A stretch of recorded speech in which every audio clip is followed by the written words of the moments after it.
Assalamualaikum warahmatullahi wabarakatuh. Perkenalkan, nama saya Khairil Fauzi Firmansyah dari kelas IT 201. Kali ini saya akan mempresentasikan terkait tugas ujian akhir semester dari mata pelajaran struktur data dan algoritma.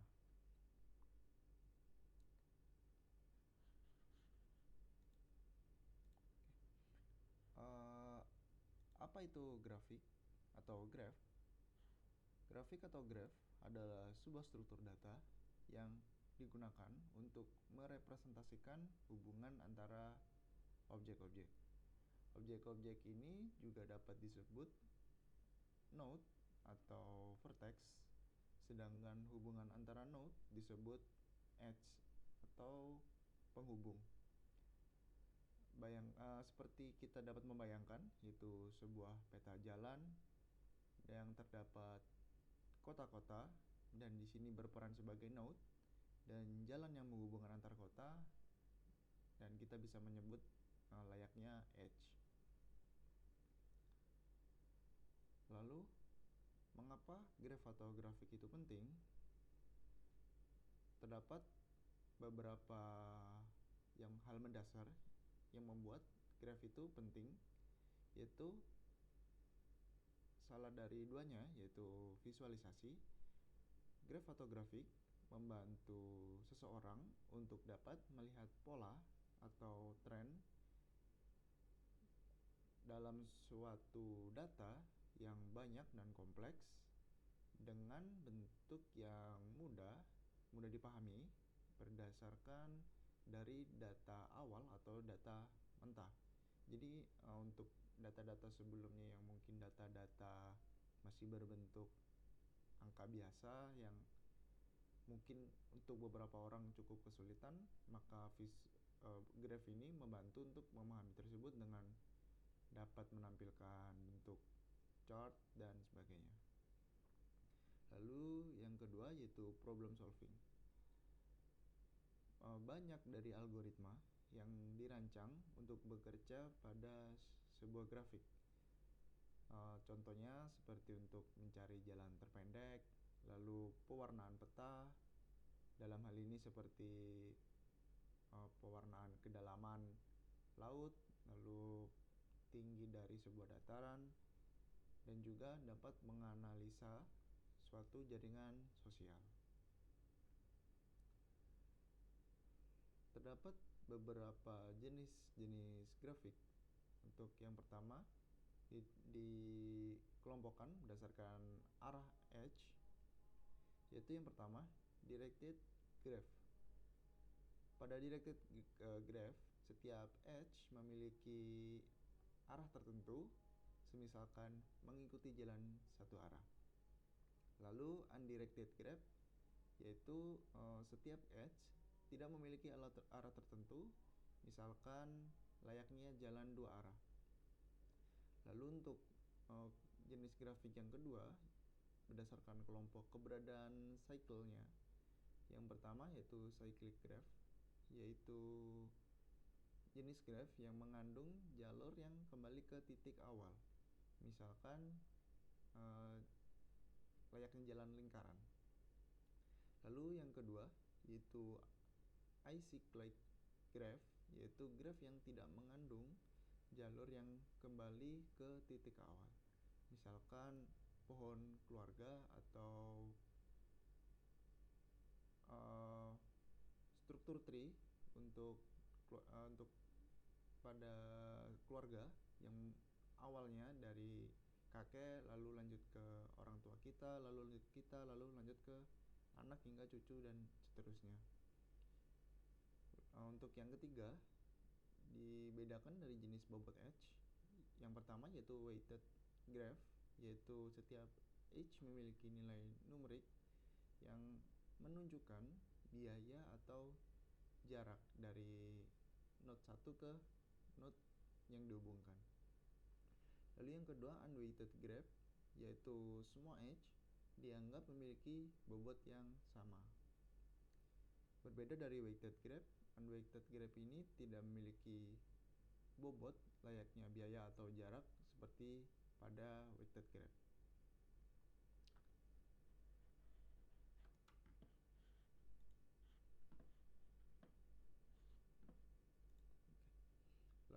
Apa itu representasi grafik? Representasi grafik adalah cara kita menggambarkan sebuah grafik dalam bentuk data yang bisa diolah oleh komputer. Ada dua cara utama untuk merepresentasikan sebuah grafik, yaitu dengan matriks ketetanggaan atau adjacency matrix. Lalu yang kedua yaitu daftar ketetanggaan atau adjacency list.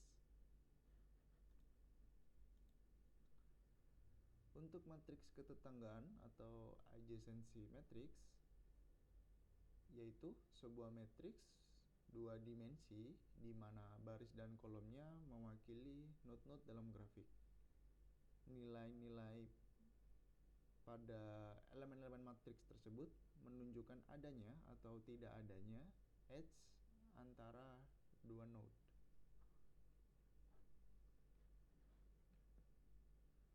Untuk cara kerjanya yaitu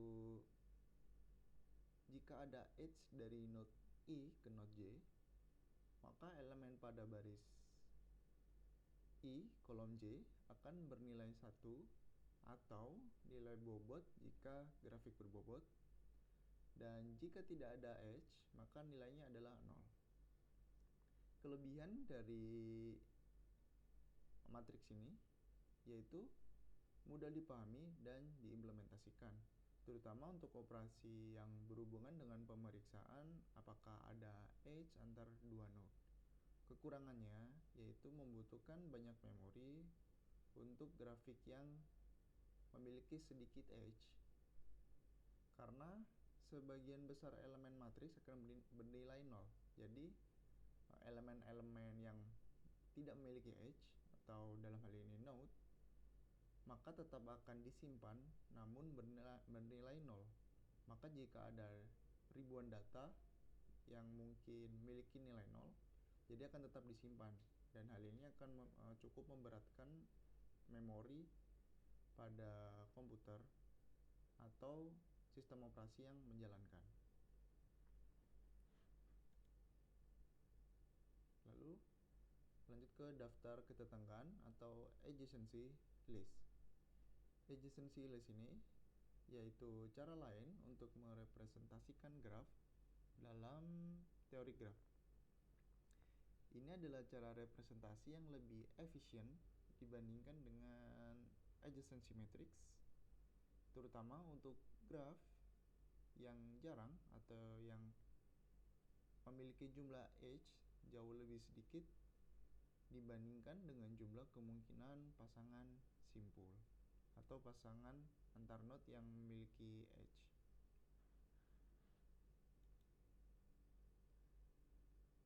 Untuk cara kerja dari adjacency list ini yaitu setiap node dikaitkan dengan sebuah daftar yang berisi semua node yang saling terhubung langsung dengannya. Untuk kelebihannya yaitu lebih efisien dalam hal penggunaan memori untuk grafik yang jarang atau yang sedikit memiliki edge, karena hanya menyimpan node yang benar-benar terhubung atau yang memang memiliki edge. Kekurangannya yaitu mungkin sedikit lebih kompleks untuk diimplementasikan dibanding dengan matriks ketetanggaan, karena perlu algoritma untuk mengecek satu persatu apakah elemen tersebut memiliki edge atau tidak. Terdapat beberapa operasi pada grafik. Terdapat traversal, lalu shortest path, minimum spanning tree, dan juga topological sorting. Untuk traversal ini yaitu operasi dilakukan dengan mengunjungi semua node dalam grafik. Contohnya DFS dan BFS. Lalu untuk shortest path yaitu operasi ini dilakukan dengan menemukan jalur terpendek antara dua node, dan contoh algoritmanya yaitu algoritma Dijkstra dan juga Bellman-Ford. Lalu untuk minimum spanning tree yaitu dilakukan dengan menemukan subgraph yang menghubungkan semua node dengan total bobot edge minimum. Contohnya yaitu algoritma Kruskal dan juga Prim. Lalu untuk operasi yang terakhir yaitu topological sorting, yaitu proses ini dilakukan dengan mengunjungi semua node yang ada dalam grafik.